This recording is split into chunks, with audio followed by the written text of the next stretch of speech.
ಕನ್ನಡ ವಾಹಿನಿಗೆ ಸ್ವಾಗತ. ಬೆಳಗಾವಿಯಲ್ಲಿ ತಾರಕಕ್ಕೇರಿದ ಡಿಸಿಸಿ ಬ್ಯಾಂಕ್ ಚುನಾವಣೆ. ಬಿಜೆಪಿ ಬೆಂಬಲಿತ ಕಾರ್ಯಕರ್ತರ ಮೇಲೆ ಲಾಠಿ ಚಾರ್ಜ್.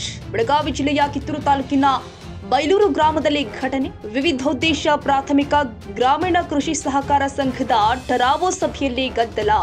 ಸಂಘದ ಬ್ಯಾಂಕ್ ಇನ್ಸ್ಪೆಕ್ಟರ್ ಬದಲಾವಣೆ ಸಂಬಂಧಿಸಿದ ಬಿಜೆಪಿ ಕಾಂಗ್ರೆಸ್ ಬೆಂಬಲಿತ ಕಾರ್ಯಕರ್ತರ ನಡುವೆ ಗಲಾಟೆ. ಸ್ಥಳೀಯ ಶಾಸಕರ ಕುಮ್ಮಕ್ಕಿನಂತೆ ಪೊಲೀಸರು ಕೆಲಸ ಮಾಡ್ತಾ ಇದ್ದಾರೆ. 12 ಜನ ಇರುವಂತಹ ಸಂಘದಲ್ಲಿ ತಲಾ 6 ಜನ ಕಾಂಗ್ರೆಸ್ ಬಿಜೆಪಿ ಸದಸ್ಯರು. ಠರಾವು ಪಾಸ್ ಆಗಲು ಬ್ಯಾಂಕ್ ಇನ್ಸ್ಪೆಕ್ಟರ್ ಸಹಿ ಹಿನ್ನೆಲೆ ಒಂದೇ ದಿನ ಇಬ್ಬಿಬ್ಬರು ನೇಮಕ ಮಾಡಿ ಆದೇಶ. ಬಿಜೆಪಿ ಬೆಂಬಲಿತ ಅರುಣ ಪಾಟೀಲ್, ಕಾಂಗ್ರೆಸ್ ಬೆಂಬಲಿತ ಶಿವಾನಂದ ಕೋಟಿ ನೇಮಕ ಮಾಡಿ ಅಧಿಕೃತವಾಗಿ ಅರುಣ್ ಪಾಟೀಲ್ ಇದ್ರು. ಪೊಲೀಸರೇ ಹೊರಗಡೆ ಎಳೆದುಕೊಂಡು ಬಂದ್ ಆರೋಪ. ಅರುಣ್ ಪಾಟೀಲ್ಗೆ ಈವರೆಗೂ ಯಾವುದೇ ರೀತಿಯ ಅಧಿಕೃತ ರಿಲೀವ್ ಲೆಟರ್ ಇಲ್ಲದೆ ಇದ್ರೂ ಕೂಡ ಚುನಾವಣೆಗೆ ಅವಕಾಶ ಕೊಡದ ಪೊಲೀಸರು ಸ್ಥಳೀಯ ಶಾಸಕರ ನಡೆಗೆ ಆಕ್ರೋಶ ವ್ಯಕ್ತಪಡಿಸಿದ್ದಾರೆ. ಬಿಜೆಪಿಯ ಮುಖಂಡರು ಕಾಂಗ್ರೆಸ್ ಬೆಂಬಲಿತನಾಗಿ ನಾನಾ ಸಾಹೇಬ್ ಪಾಟೀಲ್, ಬಿಜೆಪಿಯ ಬೆಂಬಲಿತ ಪ್ಯಾನೆಲ್ನಲ್ಲಿ ವಿಕ್ರಮ್ ಇನಾಮದಾರ್ ನಡುವೆ ಫೈಟ್. ಸ್ಥಳೀಯ ಶಾಸಕ ಒತ್ತಡಕ್ಕೆ ಮಣಿದು ಪೊಲೀಸರು ಲಾಠಿ ಚಾರ್ಜ್ ಮಾಡಿರುವ ಆರೋಪ ಕೇಳಿ ಬರ್ತಾ ಇದೆ.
ಒಂದೇನೈತಿ ನಿಮ್ ಕಡೆ ಆರ್ಡರ್ ಕಾಪಿದು ಇನ್ವಾಲ್ಡ್ ಇಲ್ಲ. ನನಗೆ ನೋಡ್ರಿ ಆರ್ಒ ಸರ್ ಕಡೆಯಿಂದ ಬಂದಿರ್ತಾರೆ.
ಬಿಜೆಪಿ ಬೆಂಬಲಿತ ಕಾರ್ಯಕರ್ತರ ಮೇಲೆ ಪಿಎಸ್ಐ ಪ್ರವೀಣ್ ಗಂಗೋಳ ಲಾಠಿ ಚಾರ್ಜ್ ಮಾಡಿರುವಂತದ್ದು ಕಿತ್ತೂರು ಪೊಲೀಸ್ ಠಾಣಾ ವ್ಯಾಪ್ತಿಯಲ್ಲಿ ಘಟನೆ ಜರುಗಿದೆ.